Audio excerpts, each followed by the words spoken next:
Good morning students.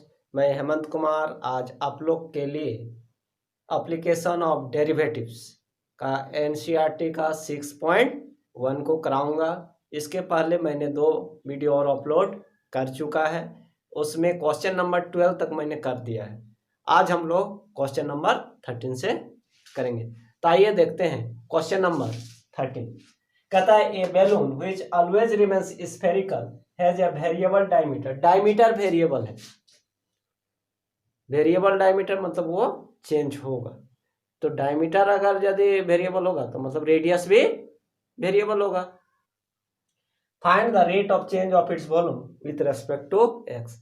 तो उसका x के रेस्पेक्ट में क्या चेंज होगा, यानी हम लोग का सीधे निकालना है, क्या निकालना है, dv by d x volume. यही हम लोग का क्वेश्चन है, डीवी बाई डी एक्स निकालना है।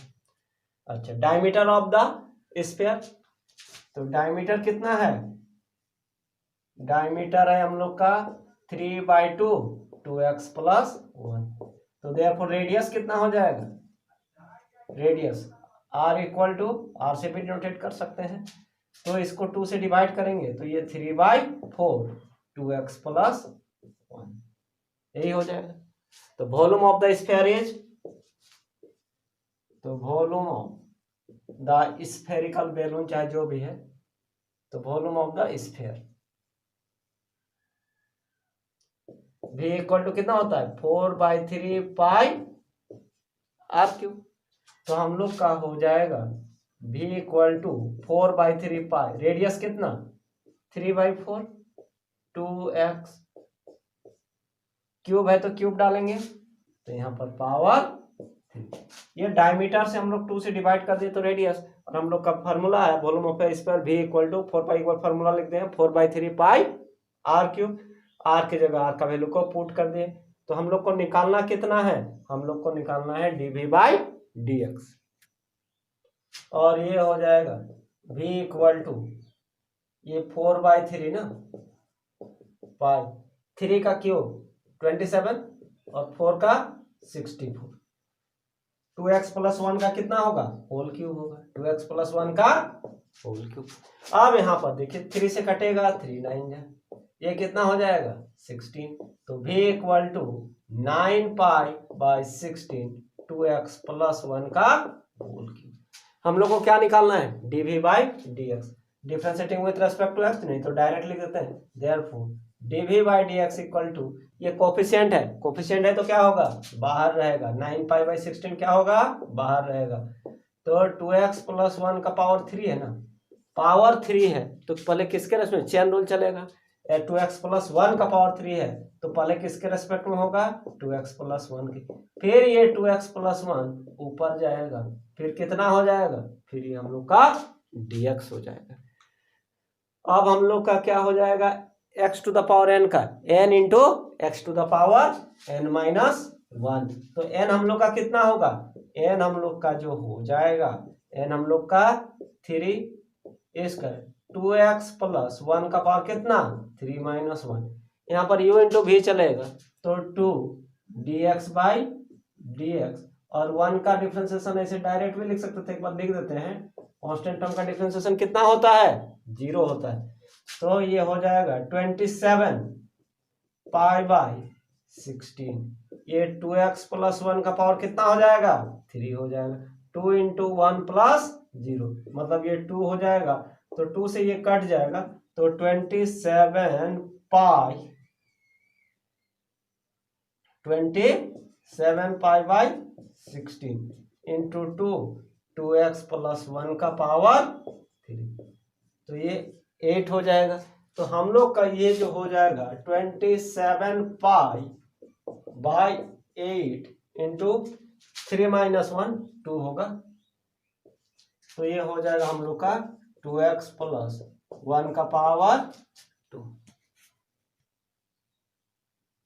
क्वेश्चन नंबर 14 कहता है sand is pouring from A pipe at the rate of 12 cm³/s. The falling sand forms a cone on the ground in such a way that the height of the cone is always 1/6 of the radius of the base. How fast is the height of the sand cone increase when the height is 4 centimetre. कहता है कि बालू है उसको pipe से गिराते हैं, pipe से क्या करते हैं, गिराते हैं, पाइप से गिराते हैं ना, बालू को देखिएगा अगर ये गिराएंगे तो वो कोन का शेप लेगा। यदि एक जैसा गिरेगा ऐसे करके पाइप से गिराएंगे तो किसका शेप लेगा, कोन का शेप लेगा। और हम लोग का उसमें कैसा चेंज हो रहा है, at the rate of 12 centimetre cube पर सेकेंड, मतलब उसका जो वॉल्यूम हो जा रहा है, यानी हम लोग का dv बाई dt जो होगा, dv बाई dt हो जाएगा 12 सेंटीमीटर क्यूब पर सेकेंड। ये हम लोग का गिवन है, ये हम लोग का क्या है, गिवन है। और वो जो हम लोग का जो ऐसा बन रहा है, तो जैसे बालू गिरेगा तो उसका रेडियस भी चेंज होगा और हाइट भी चेंज होगा। हम लोग का जैसे जैसे बालू गिरेगा उसका हाइट बढ़ेगा कि नहीं बढ़ेगा, हाइट भी बढ़ेगा और रेडियस भी बढ़ेगा। तो उसका भी हम लोग का रिलेशन सच है that the height of the cone always, मतलब h equal to 1/6 of its radius, radius का 1/6 मतलब 1/6 इंटू आर, मतलब इस रेट से हम लोग का बढ़ेगा। हाइट कैसे बढ़ेगा, रेडियस ऑफ 1/6, यानी हम लोग का हो गया r equal to 6h, r equal to 6h। अब हम लोग का ये भी रिलेशन मिल गया। How fast the height of the sand cone increasing, मतलब हम लोग को निकालना है कि उसका हाइट जो है वो किस रेट से बढ़ेगा। तो हम लोग को रेडियस से यहाँ पर मतलब नहीं है, हम लोग को हाइट से, यानी dh बाई dt हम लोग को फाइंड करना है कब, when h equal to 4 centimetre. यही हम लोग का क्वेश्चन है। क्वेश्चन लंबा चौड़ा है थोड़ा सा। कहता है पाइप से बालू को गिराएंगे तो वो कौन का शेप लेगा, कौन का शेप लेगा तो उसका जितना बालू गिराएंगे उसका हाइट भी बढ़ेगा और रेडियस भी बढ़ेगा। अच्छा, और जिस रेट से गिर रहा है बालू मतलब वॉल्यूम, वो हम लोग का dv by dt equal to 12 centimetre cube पर सेकंड दिया हुआ है और हाइट और रेडियस में रिलेशन दिया हुआ है। उसका कितना हाइट बढ़ रहा है, मतलब जितना हाइट जो उसका बढ़ रहा है 1/6 ऑफ इट्स रेडियस, मतलब रेडियस का 1/6 हाइट हम लोग का बढ़ रहा है जिससे जैसे हम लोग का बालू गिर रहा है। तो हम लोग का बोल रहा है कि हाइट किस रेट से हम लोग का बढ़ेगा, जब h इक्वल टू कितना होगा, जिस समय उसका हाइट मतलब कौन का हाइट जिस समय उसका 4 सेंटीमीटर होगा, वो सब rate of change of in height with respect to time हम लोग को फाइंड करना है। तो आइए देखते हैं। तो हम लोग का ये दिया हुआ है, ये भी दिया गिवन है, ये हम लोग को निकालना है। तो हम लोग क्या करेंगे, वॉल्यूम ऑफ द कोन लेते हैं। वॉल्यूम ऑफ द कोन क्या होता है, 1/3 पाई आर स्क्वायर h होता है। लेकिन हम लोग को हाइट से मतलब है तो यहाँ से नहीं तो इसको नेमिंग कर देते हैं, इसको 1 कर देते हैं। इसका यूज करके हम लोग h के टर्म में हम लोग इसको क्या करेंगे, ले आएंगे। तो वॉल्यूम ऑफ द कौन क्या होता है, इसीलिए बोलते हैं मेंसुरेशन का फार्मूला सब याद रखना पड़ेगा, क्योंकि कोई कभी स्फीयर आ गया, कभी कौन आ गया, कभी सिलेंडर आ जाएगा। तो वॉल्यूम ऑफ द कोन क्या होता है, v equal to 1/3 pi are square. This implies that v equal to 1/3 pi r को क्या लिख सकते हैं, 6h लिख सकते हैं। तो 6h का स्क्वायर इंटू h, यानी v equal to 1/3 pi 36h square into h। तो ये कट जाएगा तो कितना होगा 12। तो v इक्वल टू हो जाएगा 12 पाई h क्यूब। कितना हो जाएगा 12 पाई h क्यूब। तो हम लोग को क्या चाहिए, dv बाई dt तो दिया हुआ है, dh बाई dt चाहिए। तो डिफ्रेंशिएट कर देंगे सीधे किसके रेस्पेक्ट में, t के रेस्पेक्ट में। d को कैपिटल से लिखना, वॉल्यूम है, differentiating with respect to t। तो हम लोग का क्या हो जाएगा, dv by dt। 12 pi coefficient है तो यहाँ पर h है ना, तो चेन रूल चलेगा, पहले किसके रेस्पेक्ट में होगा, h के रेस्पेक्ट में dh होगा, फिर कितना होगा dh बाई dt होगा। बट dv बाई dt कितना दिया हुआ है, 12 दिया हुआ है। dv बाई dt हम लोग का कितना दिया हुआ है 12। तो 12 पाई nxn माइनस 1 यानी 3h 3 - 1 2 dh बाई dt। तो हम लोग का dh बाई dt कितना हो जाएगा, therefore dh by dt equal to हो जाएगा 12 अपॉन 12 पाई 12 इंटू 3 36, या 12 इंटू 3 लिखते हैं, फिर पाई लिखते हैं, फिर एच स्क्वायर। तो 12 तो कट जाएगा, तो 1/3 पाई को हम लोग पाई के टर्म में छोड़ सकते हैं। एच कितना है, when H equal to 4 centimetre, तो यहाँ पर कितना हो जाएगा 4 इसका, सिंस एच इक्वल चाहे when H equal to 4 centimetre, उस समय का हम लोग का निकालना है। तो कितना हो जाएगा 48 पाई। अच्छा ये कितना हो जाएगा सेंटीमीटर क्यूब पर हाइट है ना, तो सेंटीमीटर होगा, तो पर सेकंड। यूनिट को एच है, हाइट है मतलब सेंटीमीटर में होगा, टाइम है मतलब सेकंड में, तो 1/48 पाई हो जाएगा। यूनिट को लिखना जरूरी है, क्योंकि सेंटीमीटर के मतलब इसका भी मार्क्स का अगर नहीं लिखेगा तो मार्क्स आपका कट जाएगा, इसके चलते हाफ मार्क्स कटता है। तो इसीलिए जो है ना यूनिट यहाँ से पता चलेगा। एच जो है वो एच क्या है, हाइट है, हाइट है मतलब डिस्टेंस है, और टी टाइम है, सेकंड है, वहाँ जैसे था। तो ये हम लोग का क्या हो जाएगा आंसर, मतलब इस रेट से हम लोग का हाइट चेंज होगा। क्वेश्चन नंबर 15, तो इसमें क्या है, the total cost, total cost कितना है उसको CX associated with produced X unit of an item is given by CX equal to, X में फंक्शन दिया हुआ है, मतलब ये क्या है कॉस्ट फंक्शन है। तो 0.007 x cube minus 0.003 x square plus 15x plus 4000। Find the marginal cost when 7 units are produced. जैसे हम लोग का जैसे कोई कॉस्ट है, मतलब कोई प्रोडक्शन हो रहा है, तो प्रोडक्शन होता है तो ऐसे नहीं ना होता है, उसमें कॉस्ट भी हम लोग का लगता है। जैसे ये मार्कर ही है, तो इसका तो बनाने में कुछ तो कुछ कॉस्ट तो लगा होगा ना, तो एक मार्कर का इतना, दो मार्कर का इतना, ऐसे ही तो नहीं बना होगा। तो कॉस्ट हम लोग का कॉस्ट फंक्शन क्या दिया हुआ है, इतना दिया हुआ है। तो हम लोग का find the marginal cost of when 7 units are produce, ऐसे करके यदि 7 यूनिट्स का प्रोडक्ट किया गया तो कितना कॉस्ट होगा, वो कॉस्ट फंक्शन है। तो अगर यदि 17 यूनिट्स का अगर यदि प्रोड्यूस्ड किया जाए तो कितना कॉस्ट होगा।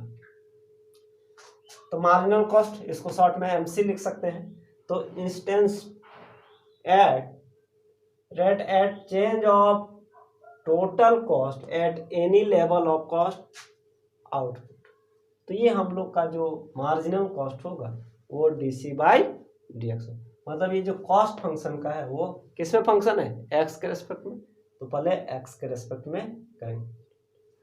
तो CX इक्वल टू इतना कुछ नहीं करना है, X के रेस्पेक्ट में इसको क्या करना है, डिफ्रेंशिएट कर देना है।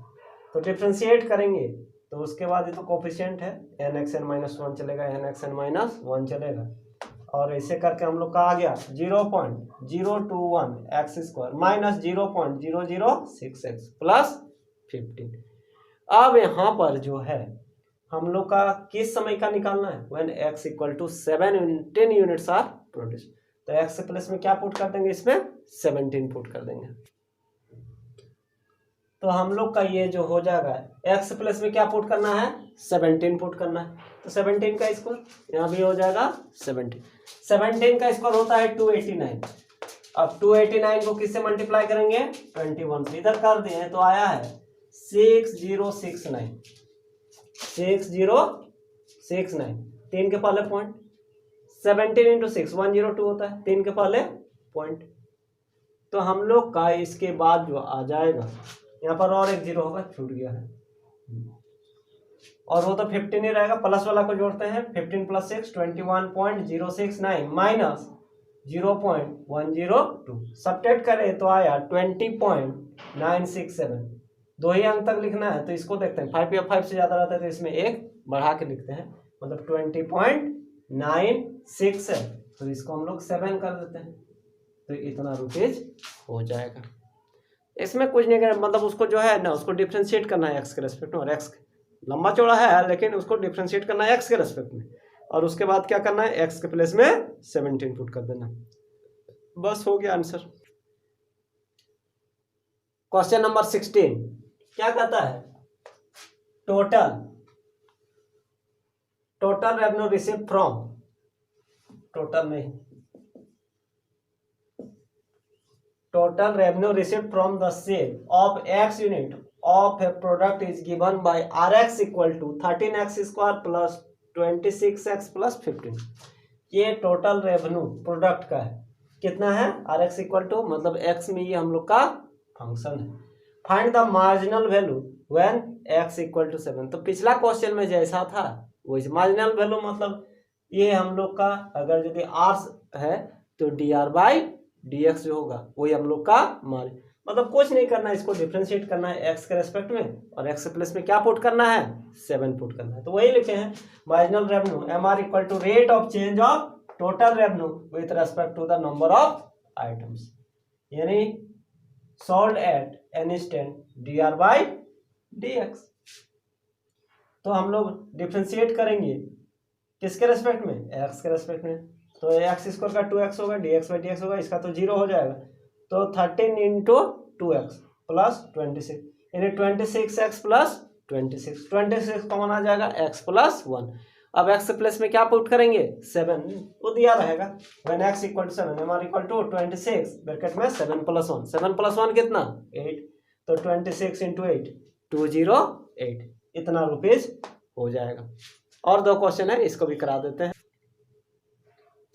क्वेश्चन नंबर 17 ये ऑब्जेक्टिव क्वेश्चन है।